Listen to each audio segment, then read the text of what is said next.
नमस्कार, बी न्यूजमध्ये आपलं स्वागत। मी साऱ्या कुलकर्णी। एक नजर आजच्या दिवसभरातील ठळक बातम्यांवर।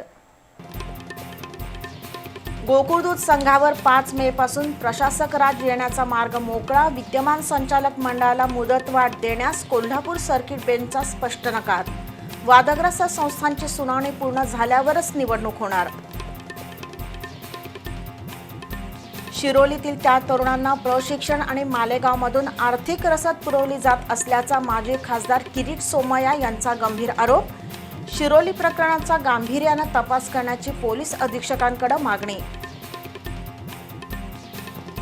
काळामावाडी धरण परिसरातील काळोखेच्या डोहात बुडून 16 वर्षीय युवकाचा मृत्यू।